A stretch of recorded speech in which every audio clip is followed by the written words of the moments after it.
सबको जय मसीह की। मैं प्रभु का धन्यवाद करता हूँ कि आज फिर से प्रभु ने हमें यह मधुर समय दिया है कि हम परमेश्वर के वचन का अध्ययन करें। हाँ मेरे प्रिय लोगों, आपको प्रभु बहुत आशीष देना चाहते हैं। आज का वचन जो प्रभु ने मुझे दिया है वो आपको मिलेगा 2 कुरिन्थियों 5 अध्याय उसका 1 पद। क्योंकि हम जानते हैं कि जब हमारा पृथ्वी पर का डेरा सरीखा घर गिराया जाएगा तो हमें परमेश्वर की ओर से स्वर्ग पर एक ऐसा भवन मिलेगा जो हाथों से बना हुआ घर नहीं परंतु चिरस्थायी है। हालेलुया। हाँ मेरे प्रियो, हमें जब इस पृथ्वी पर हम आए हैं, इस पृथ्वी पर परमेश्वर ने हमें रखा है, तो हमें स्मरण रखना है कि हम यहाँ पर परमानेंट नहीं हैं। थोड़े पल के लिए, थोड़े दिन के लिए परमेश्वर ने हम पर यह अनुग्रह किया है ताकि हम इस पृथ्वी पर रहें। हाँ मेरे प्रियो, जब हम इस देह को धारण किया है तो इसका खत्म होने का भी एक समय है।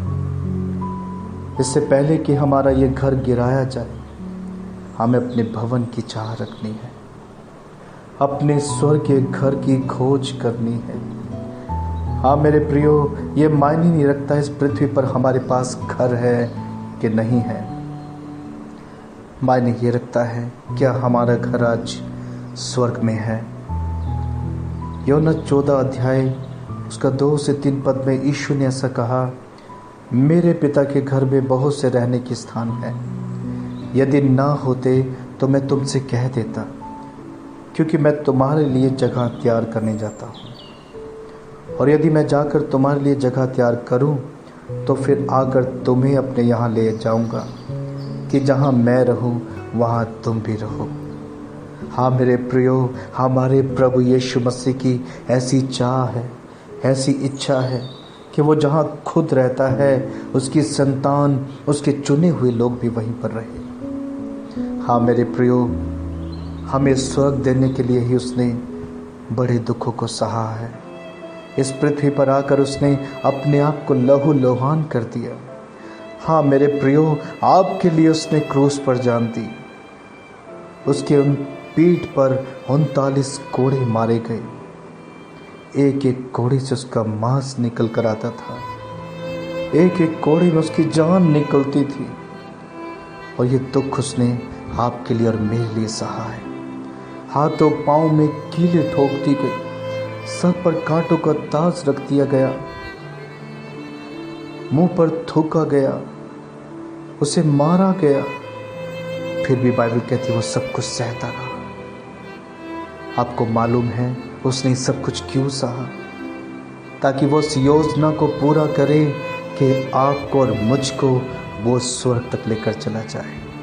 हाँ मेरे प्रियो, उस घर में जो सदा काल तक बना रहेगा, जिसे कोई मिटा नहीं सकता। प्रियो, क्या आज आपकी दौड़ उसके लिए हो रही है या किसी संसार की वस्तु के लिए? कहीं ऐसा तो नहीं है आज भी अंतिम दिनों में हम संसार के घर के लिए रो रहे हैं, हम परमेश्वर से प्रार्थनाएं कर रहे हैं, हम बड़ी गाड़ी के लिए रो रहे हैं, आज भी हम बड़े धन के लिए रो रहे हैं परमेश्वर के सामने।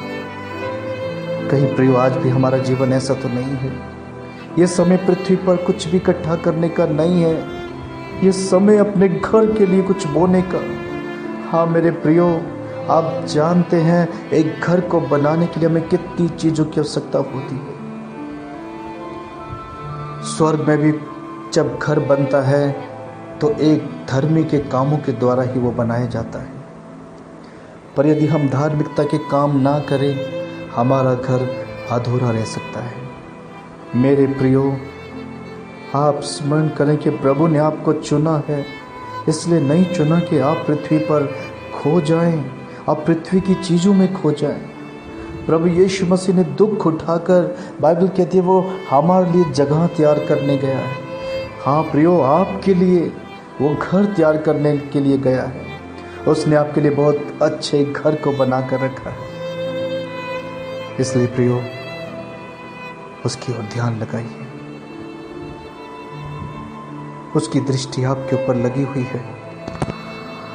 इस अंतिम दिनों में हमें अपने घर के लिए तैयारी करनी है।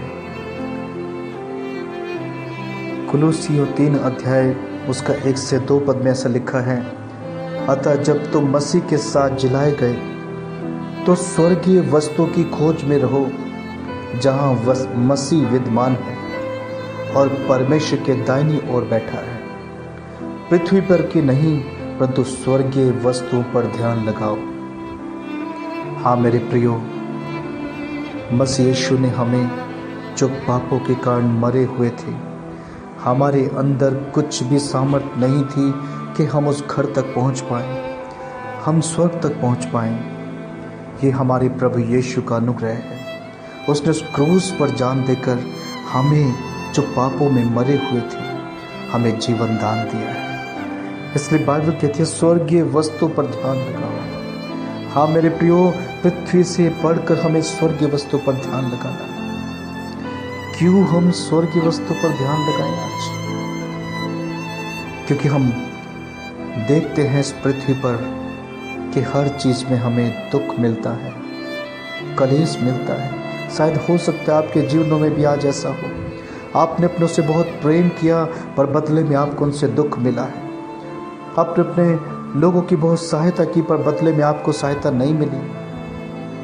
आपने उनसे सहायता पाने की चाह रखी पर बदले में आपको ठोकरें मिली। मेरे प्रियो, पृथ्वी पर हमें कलेश मिलता है, दुख मिलता है, तकलीफें मिलती हैं। और जब हम पृथ्वी पर की चीज़ों की खोज करते हैं तो हमें ये सब ही प्राप्त होता है। इसलिए प्रियो, प्रभु यीशु मसीह नहीं चाहते हम पृथ्वी पर की चीज़ों की खोज करें। प्रभु यीशु चाहते हैं हम स्वर्ग की वस्तु की खोज करें। हम खोज करें परमेश्वर यहोवा कैसा दिखता है। हम खोज करें परमेश्वर की उस सड़कों की। हम खोज करें उस नदी की जो परमेश्वर के राज्य में बहती है। हम खोज करें परमेश्वर के राज्य की। परमेश्वर को देखने की चाह रखें, उसे सुनने की चाह रखें। हाँ मेरे प्रियो, बाइबल कहती है स्वर्ग में आनंद ही आनंद है प्रियो। और जब हम इस पृथ्वी पर रहकर स्वर्ग की वस्तु की खोज करते हैं तो हम आनंद से भर जाते हैं, हम प्रेम से भर जाते हैं। हाँ मेरे प्रियो, परमेश्वर ही चाहते हैं कि हम स्वर्ग की वस्तु पर ध्यान लगाएं, स्वर्ग की चीज़ों पर ध्यान लगाएं, क्योंकि वो बहुत महत्वपूर्ण है।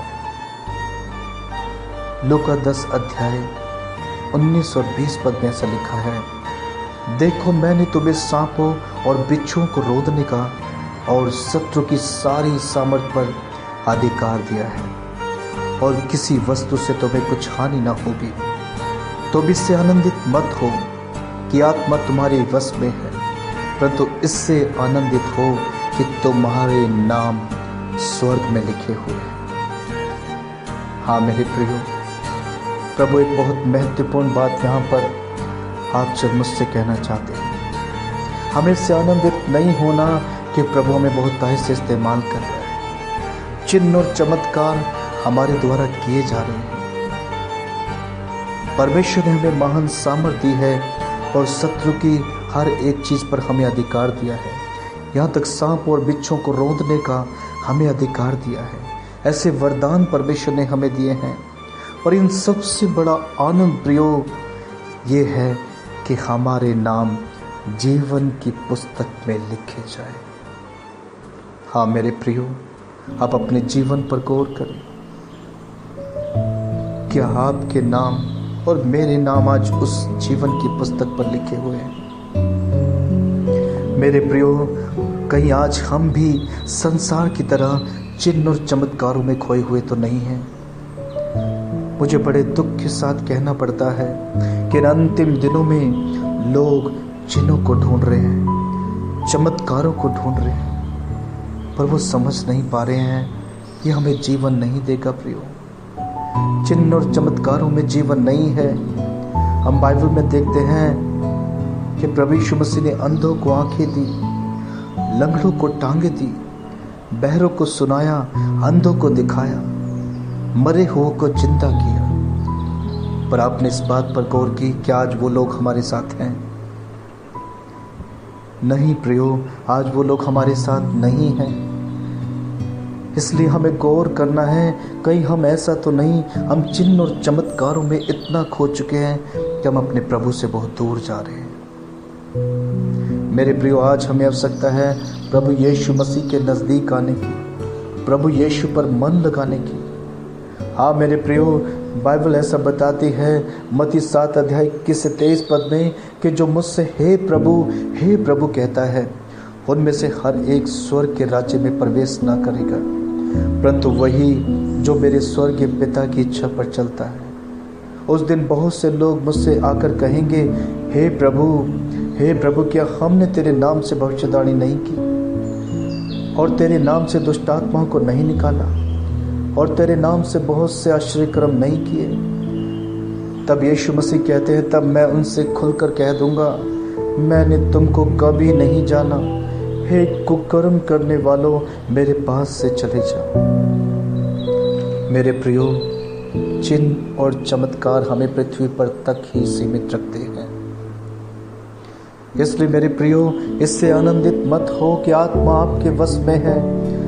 आपके द्वारा परमेश्वर बड़े काम करता है, आपके द्वारा बड़े आश्चर्य कर्म होते हैं, पर यह जानना बहुत जरूरी है, क्या जिसने हमें इस पृथ्वी पर रखा है, आज हमारा रिश्ता उसके साथ कैसा है? कहीं ऐसा तो नहीं है हम आज चिन्ह और चमत्कार तो हमारे द्वारा किए जा रहे हैं, बड़े बड़े आश्चर्य कर्म हमारे द्वारा किए जा रहे हैं, पर जो आश्चर्य कर्म करता है उसके साथ हमारा रिश्ता कुछ भी नहीं हो। मेरे प्रिय, उस बातों पर गौर करें, हमारा जीवन ऐसा ना हो। मेरे प्रभु के धन्य लोगों, उस पर ध्यान करो, उसका मनन करो, क्योंकि आज हमें चिन्ह और चमत्कारों से बढ़कर यीशु की आवश्यकता है। हमें अपने उद्धारकर्ता प्रभु की आवश्यकता है, और यह तभी संभव है जब आप उसकी स्वर्ग की वस्तु की खोज करेंगे। स्मरण करें बाइबल में क्या लिखा है। मत्ती 22 अध्याय 14 पद में ऐसा लिखा है, क्योंकि बुलाए हुए तो बहुत हैं, परंतु चुने हुए थोड़े हैं। गौर करें मेरे प्रियो, आप किन में आ रहे हो आज?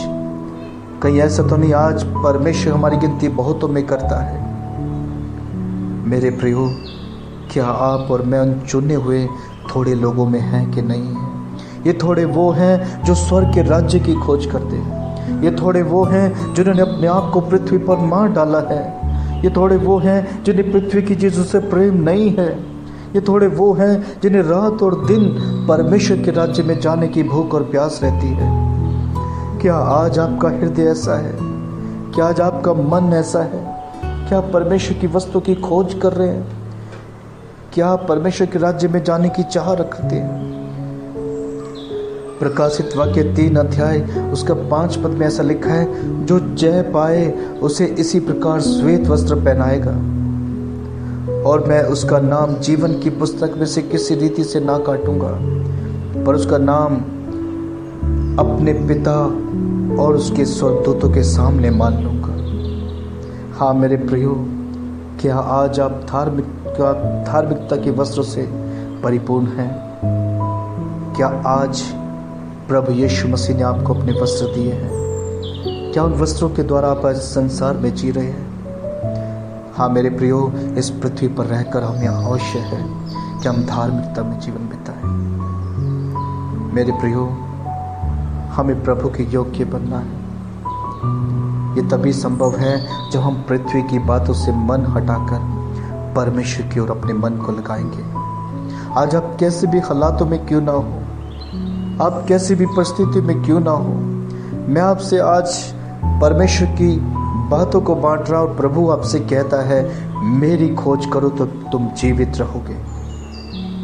हाँ मेरे प्रियो, हमें अपने आप को परमेश्वर की योग्य बनाना है। जिस प्रकार वचन कहता है 2 तीमुथियुस 2:15 में कि अपने आप को परमेश्वर का ग्रहण योग्य और ऐसा काम करने वाला ठहराने का प्रयत्न कर जो लज्जित होने ना पाए और जो सत्य के वचन को ठीक रीति से काम में लाता हो। हाँ मेरे प्रियो, अपने आप को परमेश्वर को ग्रहण योग्य जाने। यदि हम संसार में ही खोए रहेंगे, प्रभु हमें ग्रहण नहीं कर सकता प्रियो, क्योंकि बाइबल कहती है स्वर्ग में किसी भी अशुद्ध वस्तु के पांव कभी नहीं पड़े। और यदि आज हम संसार में खोए हुए हैं, संसार की वस्तु में खोए हुए हैं, तो ये स्मरण रखें कि हम परमेश्वर हमें ग्रहण नहीं कर सकता।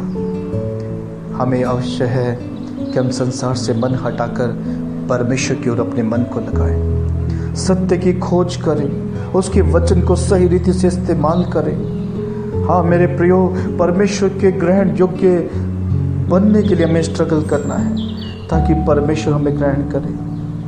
बाइबल कहती है वो कोई भी अशुद्ध वस्तु को छूता नहीं, कोई भी अशुद्ध वस्तु उसके सामने ठहर नहीं सकती।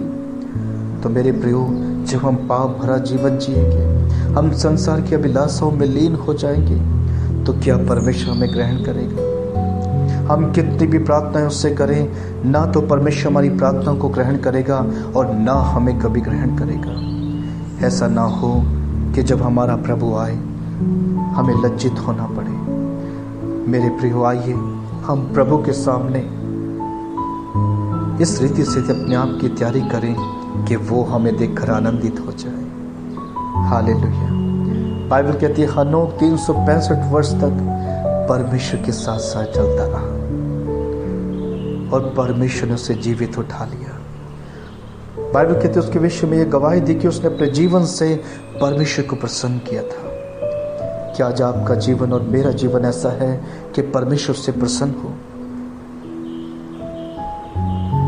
आपको ये मालूम होना चाहिए, जब परमेश्वर हमें ग्रहण करता है, जब परमेश्वर हमारे जीवन को ग्रहण करता है, तभी परमेश्वर की आशीष हमारे जीवन में आती है। आज हो सकता है शैतान ने आपको सता रखा हो, आपको कर्जों में डाल रखा हो, आपको बीमारियों में डाल रखा हो, आप बहुत पूरी रीति से आंसू को बहा रहे हो, रात और दिन आप दुख में जीवन बिता रहे हो। मेरे प्रियो, आज ही आप अपने पापों से पश्चाताप करें, आज ही परमेश्वर से वायदा करें कि परमेश्वर हम आपको प्रसन्न करेंगे, हम अपने जीवन से फिर कभी पाप नहीं करेंगे, हम आपके वचन को, सत्य के वचन को सही रीति से इस्तेमाल करेंगे। हाँ मेरे प्रियो, जब आप ऐसा करोगे तो रोमियो 16:20 ऐसा कहता है, शांति का परमेश्वर शैतान को तुम्हारे पांव से सिगर कुचलवा देगा। हालेलुया। हाँ मेरे प्रियो, वही शांति का परमेश्वर शैतान को आपके पांव के नीचे कुचल डालेगा। Praise the Lord. आज आपकी कैसे भी दुख क्यों ना हो, आप कैसी भी तकलीफों में क्यों ना हो, आप कैसे भी आंसू में क्यों ना हो, परमेश्वर उन सारी चीज़ों को आज ही आपके जीवन से दूर करेगा। आज परमेश्वर से प्रॉमिस करें, आज परमेश्वर से प्रॉमिस करें कि परमेश्वर हम आपके साथ चलेंगे। फिर देखिए परमेश्वर आपके जीवन में आज कैसे बड़े बड़े काम करता है। और जब परमेश्वर शैतान को आपके पाँव के नीचे कचलवा देगा, तो बाइबल कहती है फिलिपियों 4:4 में कि प्रभु में सदा आनंदित रहो। मैं फिर कहता हूँ आनंदित रहो। हाँ मेरे प्रियो, तब आप परमेश्वर के आनंद से भर जाएंगे। Hallelujah, hallelujah. शांति का परमेश्वर आपके अंदर आएगा और वो आपको आनंद से भर देगा, अपनी शांति से भर देगा। हालेलुया। आइए क्यों ना उसके सामने घुटने टेके, अपना जीवन उसे समर्पित कर दे और आज से प्रभु यीशु मसीह के साथ चलने की प्रतिज्ञा करें। आइए मैं आप सबके लिए प्रार्थना करता हूँ। अपनी आंखें बंद करें। प्यारे परमेश्वर, मैं आपका धन्यवाद करता हूँ कि आपने मेरे लोगों को आज एक अच्छा संदेश दिया। प्रभु, आप इनसे प्रेम करते हैं। देखो प्रभु, ये बीमारियों में पड़े हुए हैं। इस बहन को देखो प्रभु, इस भाई को देखो प्रभु, जो रात और दिन आंसू बहा रहे हैं। इनके आंसुओं को पहुँच दो प्रभु, आज इनके जीवन में बड़ा चमत्कार करो। जो प्रभु कोरोना बीमारी से पीड़ित है, आज मैं उनके लिए प्रार्थना करता हूँ, यीशु मसीह के नाम से ये बीमारी उनके जीवन से चली जाए। हे परमेश्वर, मेरे देश के राजाओं के, इस देश के लोगों के पापों को क्षमा कर, सबके जीवनों में अपनी शांति को भरे, आनंद को भरे। प्यारे परमेश्वर, जो कर्जों में है इनके कर्जों से इन्हें आज़ाद करें। जो तकलीफ़ों में हैं, जो समय सुसाइड करना चाहते हैं, इनके जीवन से सुसाइड की स्पिरिट चली जाए पिता। इन्हें अपनी शांति से भर दो प्यारे प्रभु, और प्रभु तेरा आनंद इनके जीवन में आ जाए। थैंक यू सो मच प्रभु, आपका धन्यवाद करता हूँ। आपने अपने दास की प्रार्थना को सुना। इस प्रार्थना को उद्धारकर्ता यीशु मसीह के नाम से मांगता हूँ, आमीन। सबको जय मसीह की। प्रभु का धन्यवाद हो। प्रभु आपको बहुत आशीष दे। God bless you all.